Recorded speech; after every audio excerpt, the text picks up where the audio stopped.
आज मला गणपतीला गावाला जाण्यासाठीची तयारी करायची होती, म्हणून सकाळी लवकर उठले. तर गॅलरीमध्ये ना खूप मस्त ऊन पडलं होतं, सो ते अंगावर घेतलं आणि वातावरण पण काही सुंदर झालं होतं. घरामध्ये आले तर भाजीला काय नव्हतं, सो मार्केटमध्ये जाऊन भाजी आणली. आणि काल रात्रीच मी केसांना लावण्यासाठी मेहंदी विजत ठेवली होती, सो ती लावायची आधी म्हटलं स्वयंपाक करून घेऊ. इकडे पावट्याची भाजी बनवली आणि चपात्या सुद्धा बनवून घेतल्या. भूक लागली होती, सो एक डाळिंब खाल्लं. त्यानंतर केसांना मेहंदी लावली. ती सुकेपर्यंत इकडे भांडी घासून घेतली. तोपर्यंत दुपारचा 1 वाजला होता आणि मला भूक पण लागली. भांडी घासून झाल्यावर जेवण केलं आणि जी एक्स्ट्राची भांडी होती ती डब्यात भरली, म्हणजे गावावरून आलं. सफाई करताना मला कमी भांडी घासायला होतील, तशी तर ही भांडी मला आधीच ठेवून द्यायची होती, कारण आम्ही दोघेच आहोत आणि भांडी खूप पडतात. त्यानंतर आंघोळ केली, केसांची मेहंदी धुतली आणि सणामध्ये कोणत्या कोणत्या साड्या नेसायच्या त्या सिलेक्ट केल्या. त्यासोबत मॅचिंग परकर आणि ब्लाऊज घेतलं. मेकअपचं साहित्य एका पाऊच मध्ये ठेवलं, सोबतच साडी पिन, हेअर पिन पण त्याच पाऊच मध्ये ठेवली. आणि पहिल्यापासूनच माझी सगळी ज्वेलरी या बॉक्स मध्ये असते, जसं की मंगळसूत्र आणि नथ. त्यानंतर माझ्या बांगड्या घेतल्या, आयब्रो पेन्सिल आणि नेल पेंट्स घेतले. सर्वात शेवटी म्हणजे न विसरता हे छोटे छोटे नेकलेस घेतले, कारण हे सणांमध्ये घातल्यावर ना खूप छान आणि सिंपल लुक येतो,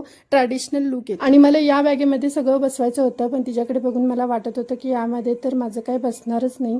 आणि मला हाच विचार येत होता की आपण लेडीजचं किती काय काय असतं आणि पुरुषांचं फक्त शर्ट पॅन्ट आणि पावडर लावली की झालं. असो, माझ्याकडे आता उद्याचा एक तरी दिवस आहेच आणि सगळी तयारी तर करून झाली. या विचाराने तर मला शांत झोप लागेल.